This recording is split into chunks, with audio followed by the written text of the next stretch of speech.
Hi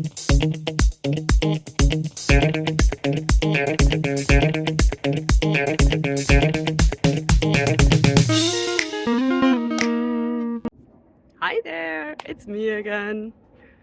So you all probably recognize the plant that's behind me, right? So the question today is, what will happen if I touch it?